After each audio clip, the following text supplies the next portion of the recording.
Halo teman-teman, di video kali ini kita akan membahas contoh soal latihan wawasan kebangsaan RBB BUMN part 1.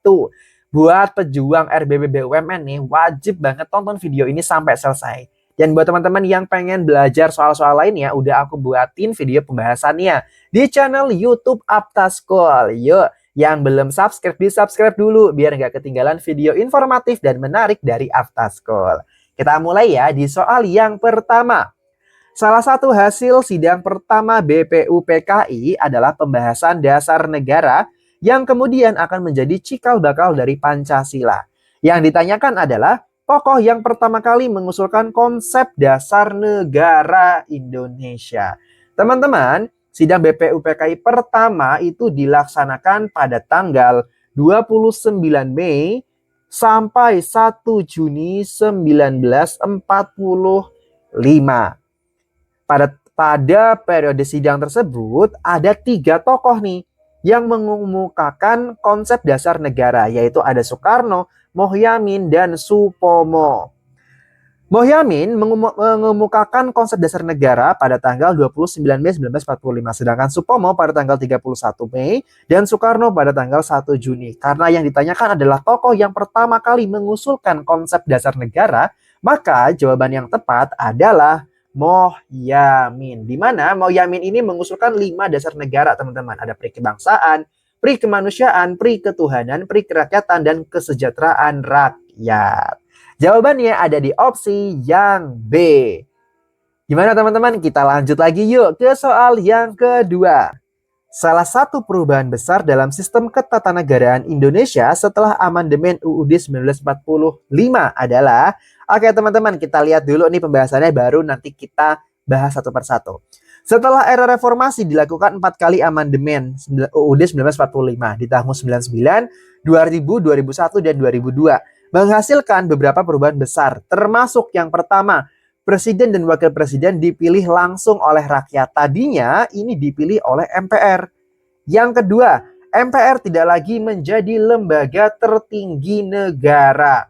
Nah teman-teman, tadinya MPR ini menjadi lembaga tertinggi negara, tapi sekarang ini menjadi lembaga legislatif bersama dengan DPR.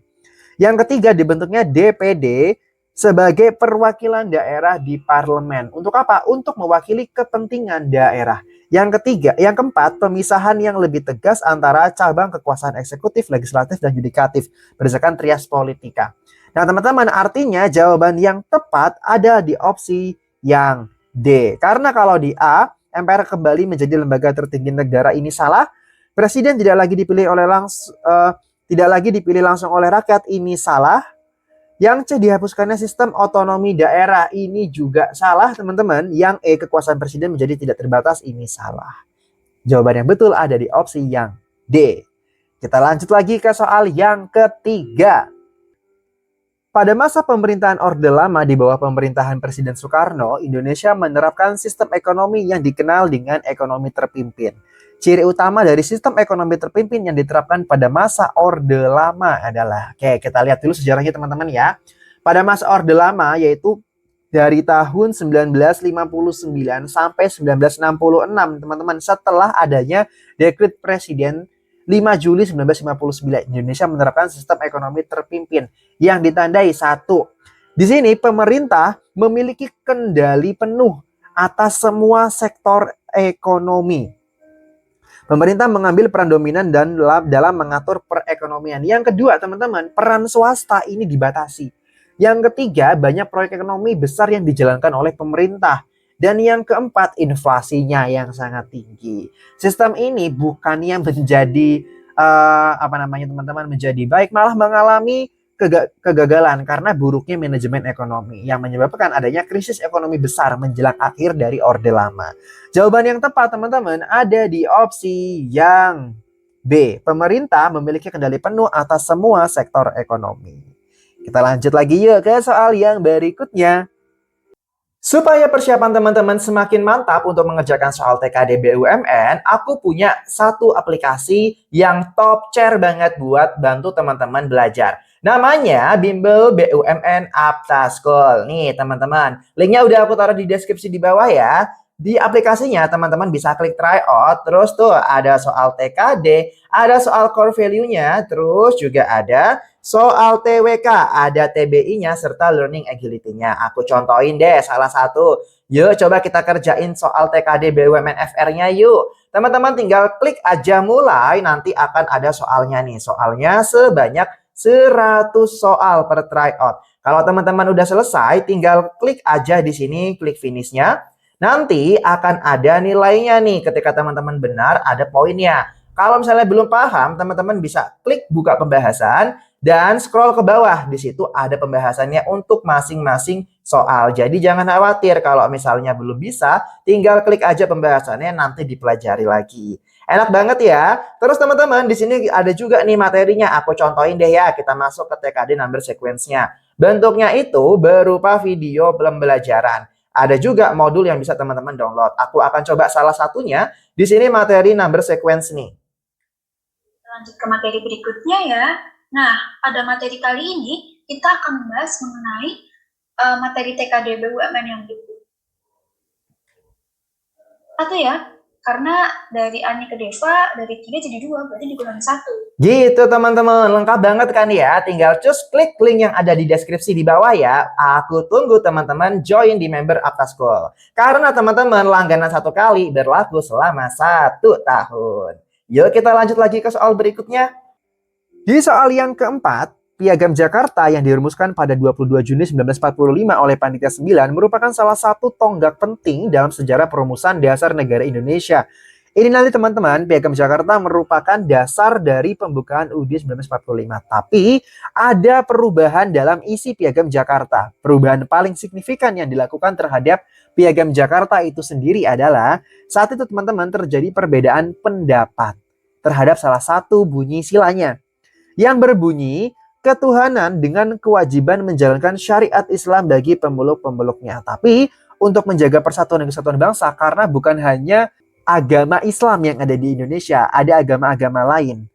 Jadi frasa tersebut diubah teman-teman menjadi ketuhanan yang Maha Esa pada 18 Agustus 1945 ya, atau pada sidang pertama PPKI. Sebelum disahkan menjadi pembukaan UUD 1945. Artinya jawaban yang tepat ada di opsi yang C. Menghilangkan frasa dengan kewajiban menjalankan syariat Islam bagi pemeluk-pemeluknya.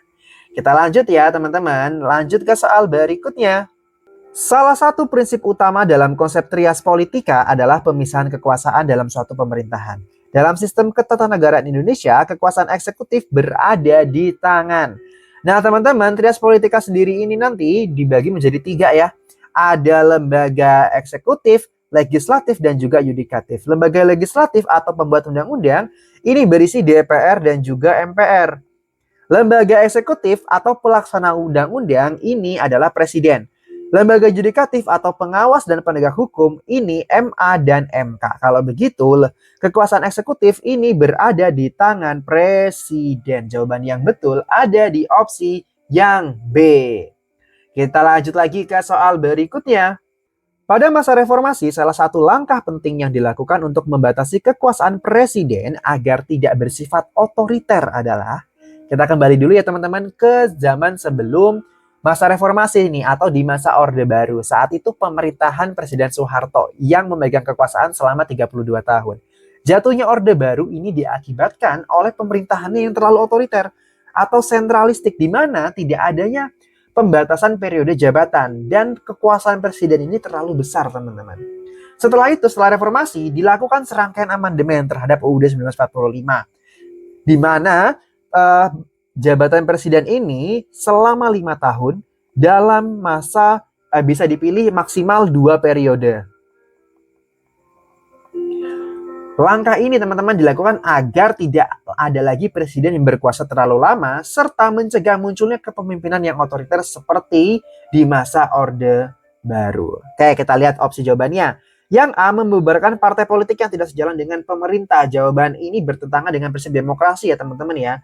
Malah justru pada masa reformasi sistem multipartai ini diperkuat teman-teman. Yang B, menghapuskan pemilu langsung untuk menghindari konflik politik. Ini juga salah.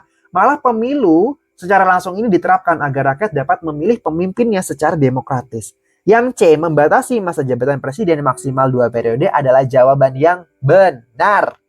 Kita lanjut lagi ya teman-teman ke soal berikutnya.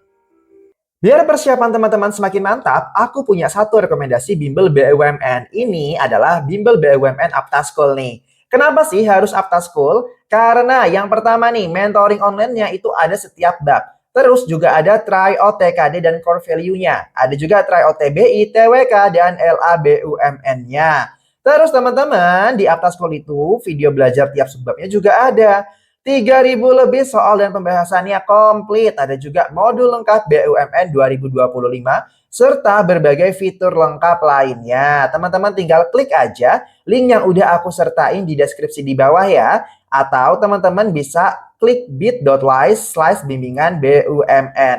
Nih teman-teman, promo hari ini dari 699.000 coret aja. Sekarang jadi 129.000 aja, full akses 1 tahun penuh dan fleksibilitas akses nih teman-teman. Jadi teman-teman bisa akses di mana aja, bisa lewat aplikasi Aptaskul BUMN atau lewat webnya. Nih kuotanya terbatas, jadi buruan ayo daftar sekarang juga. Linknya aku taruh di deskripsi di bawah ya. Tinggal klik aja.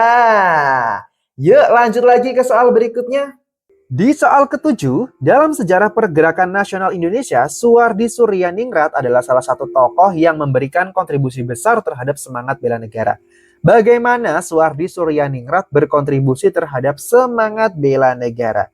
Teman-teman, Suwardi Suryaningrat atau lebih dikenal dengan Ki Hajar Dewantara adalah salah satu tokoh pendidikan teman-teman ya di Indonesia. Ia berkontribusi terhadap semangat bela negara melalui perjuangannya di bidang pendidikan. Oke, kita lihat opsi jawabannya ya. Yang A, Suwardi Suryaningrat aktif memimpin gerakan perlawanan fisik terhadap penjajahan Belanda. Ini salah ya teman-teman ya. Beliau lebih dikenal dalam perjuangannya di bidang pendidikan. Yang B, Suwardi Suryaningrat menjadi tokoh utama dalam perundingan yang menghasilkan kemerdekaan Indonesia. Ini juga salah.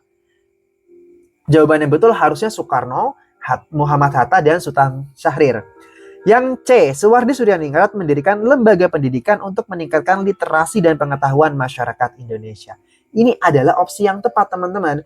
Karena lembaga yang didirikan oleh Suwardi Suryaningrat ini atau namanya adalah Taman Siswa, merupakan lembaga pendidikan yang memberikan kesempatan pendidikan kepada masyarakat secara luas, termasuk mereka yang kurang beruntung. Oleh karena itu jawaban yang tepat ada di opsi yang C. Kita lanjut lagi ke soal yang berikutnya. Pancasila sebagai dasar negara memiliki fungsi utama dalam kehidupan berbangsa dan bernegara, yaitu, oke teman-teman, yang ditanyakan adalah fungsi utama Pancasila dalam kehidupan berbangsa dan bernegara. Yang A, kita lihat menjadi pedoman dalam kehidupan beragama. Oh, teman-teman, di opsi A ini kurang tepat ya teman-teman ya.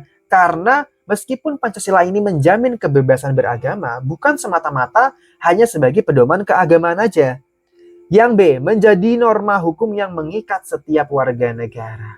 Ini kurang tepat teman-teman. Meskipun Pancasila adalah sumber segala hukum, tetapi bukan norma hukum secara langsung. C, menjadi pedoman dalam penyelenggaraan negara dalam kehidupan bermasyarakat. Pancasila sebagai dasar negara berfungsi sebagai pedoman dalam penyelenggaraan negara dan kehidupan bermasyarakat. Hal ini berarti bahwa Pancasila menjadi landasan dalam membentuk peraturan, menjalankan pemerintahan, serta membangun kehidupan sosial dan budaya di Indonesia.